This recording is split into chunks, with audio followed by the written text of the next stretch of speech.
Ryan Steinekert with Erin Wirthlin, one of the Rich Rebel track and field coaches. Erin, thanks for your time today. Hey, yeah, it's good to be here. I'm glad I could help. How did last weekend go for the Rebels at that Wendover Invitation? So as we look at a team, we had quite a few athletes that weren't able to make it for different reasons, and so we had a smaller team than normal. We came away with placement-wise, I mean, we did really well. Both boys and girls, I believe, were right around that second place. But there were some tough teams that we had to compete against. Wendover has quite a good girls team. But overall, the kids that were there, and they performed really well. It was hot there, so in the 80s, so a lot of them weren't used to that, and we could see that the heat did take a toll on some of them. I was talking to some golfers, and they said, man, it was hot. It was like 70 degrees this time of year. You get up in the 70s and 80s, and you're cooking. That's true. When I first looked at the temperatures and I thought it was going to be in the mid-80s, I thought, it's going to be quite the meet. We need sunblock.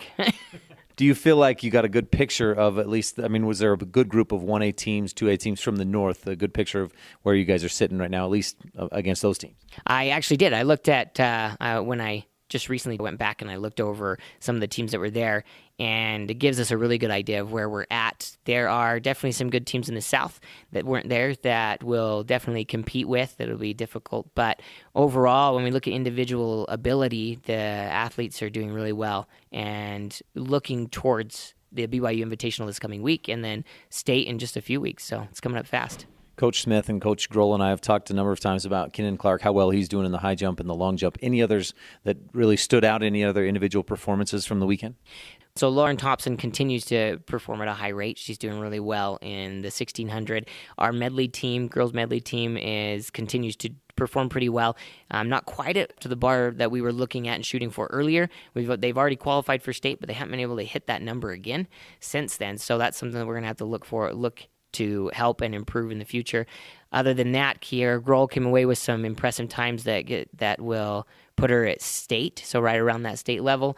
In the 100 and 200, Sage Tingy, she put in a time that'll get her to the BYU Invitational in the mile and improved her 400. And then there are some other improvements as we look at jumps and different things. But for the most part, I know a lot of the athletes are looking to continue to improve. Wendover actually kind of drained a few of them because of the heat, made it kind of hard for a lot of them.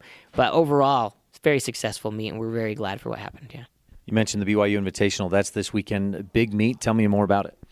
BYU is the place. It tends to be in Utah. A lot of teams shoot for it, look forward to it, and it's an exciting weekend where we'll see probably a lot of PRs, a lot of people getting their personal bests at this time, and some of them hit their personal best this year over the last 4 years. So if we look at Kenan Clark and Kiera Grohl and some others, they've placed very high and they're looking really good. So hopefully when we get into BYU, we can get some medleys there. That's what we're going to find out on Thursday, whether we are able to get any of our relays to there. But we have quite a few athletes that are going to be at the Invitational, and we're looking at some successful times and hopefully to come away with some very happy kids because of their times. You mentioned a lot of PRs come at this BYU Invitational. Why do you think that is? A few reasons. I feel because mainly the biggest one I'd say is because of the competition. There's a huge amount of competition there. They push each other. They push really, really hard. There's something about the environment. Yeah, it's just an ambiance that sets them up for success. They have a feeling that they're going to succeed, that they want to succeed, and when they get there, there's also this feeling that they have this pride of actually being at BYU, which leads to a lot of improvement when they get there. Coach, anything else we should touch on? Can't think of anything now, but I'm excited for the next few weeks, excited for the future of the team and how they're looking right now. Yeah. Erin Wirthlin, one of the coaches of the Rich Rebel track and field team. Thanks for your time and good luck this weekend at BYU. Hey, thank you very much. I appreciate it, Ryan.